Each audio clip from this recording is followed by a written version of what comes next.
जी 18 दिसंबर 2024 को एक ग्रुसम अटैक हुआ था एक 27 वर्षीय अतुल नामक व्यक्ति पे। जो ये लड़का है ये वार्ड नंबर 4 कांगड़ा का ही रहने वाला है।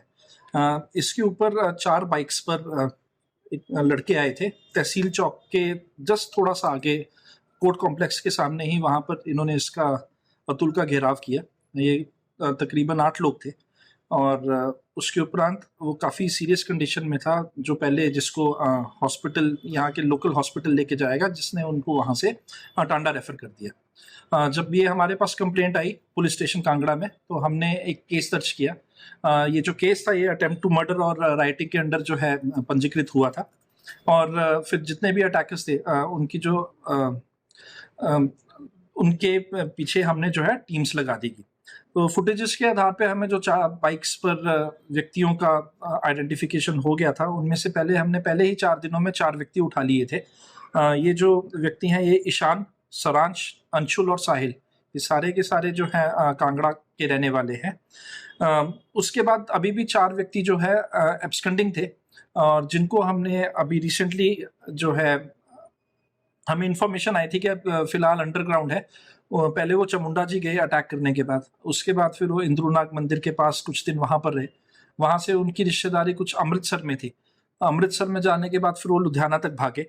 इवेंचुअली वो एडवोकेट से सलाह ली होगी उन्होंने, और उन्होंने सेशन कोर्ट में जो है एक इंटरिम बेल के लिए अप्लाई किया था, बट कांगड़ा पुलिस ने उसको जो है खारिज करवाया। खारिज करवाने के उपरांत वो सरेंडर करने के लिए यहाँ के निजी लोकल कोर्ट कांगड़ा में आ रहे थे, बट इसका इनपुट जो है हमें मिल गया।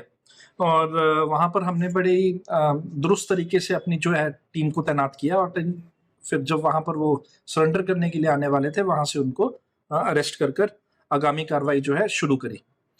इसमें ये भी पता लगा है कि जो तेज़धार हथियार जिससे उन्होंने ये वार किया था, वो बेसिकली इन्होंने द्रमण के आसपास कहीं छुपा दिया था।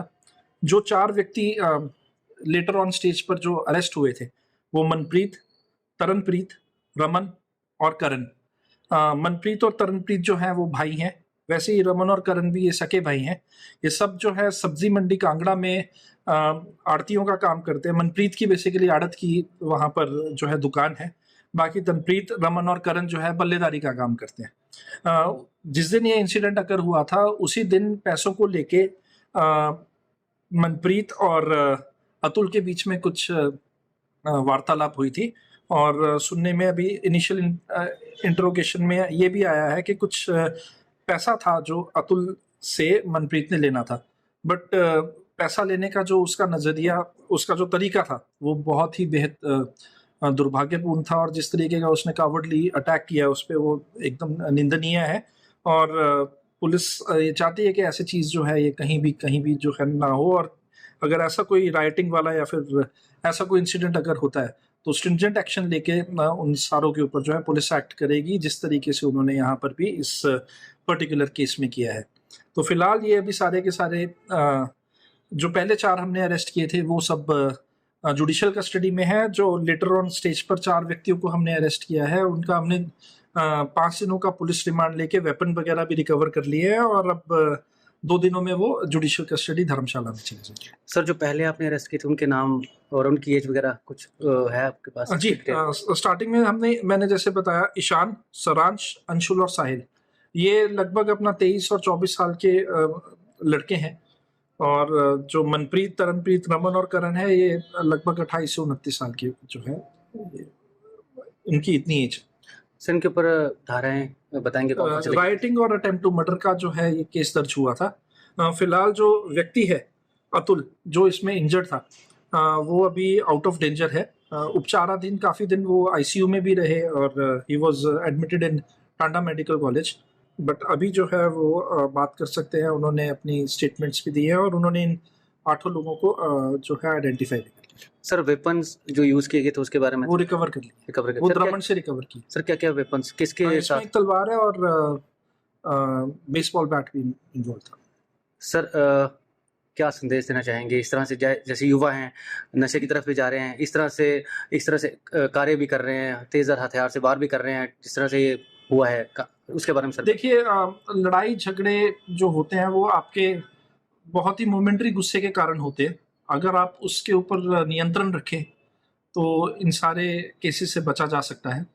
गुस्सा जब आता है तो उस टाइम पर थोड़ी शांति बनाकर रखें, बिकॉज़ जब भी आप पुलिस केस में इन्वॉल्व होते हैं, आपको 1 दिन, 2 दिन, 3 दिन तो कोई सहानुभूति दे सकता है, बट उसका ओवरऑल इम्पैक्ट, उसके कॉन्सिक्वेंसेस, आपके आगे की वेरिफिकेशंस, आपका जॉब, वो बहुत सारी चीज़ें उसमें हैं जो है इन्वॉल्व रहती है और मैटर करती हैं। बहुत बारी ऐसा भी होता है कि छोटी-सी जो लड़ाई है वो मर्डर में भी तब्दील हो सकती है। खुदा ना ख़ास्ता एक गलत थप्पड़ कहीं गलत जगह बज गया किसी के, तो वो आपको it can and you behind bars, और आपकी पूरी ज़िंदगी, आपकी पूरी फैमिली की ज़िंदगी, और ख़ासकर कि समाज में फिर जिस तरीके से और जिस नज़रिए से आपकी फैमिली को देखा जाता है, तो वो बहुत ही दुर्भाग्यपूर्ण हो जाता है। तो इन सारी चीज़ों से दूर रहो। मैं तो हमेशा सबको एक ही संदेश देता हूँ कि लाइफ़ जो है वो प्यार करने के लिए बहुत छोटी है और नफ़रत करने के लिए बहुत बड़ी है।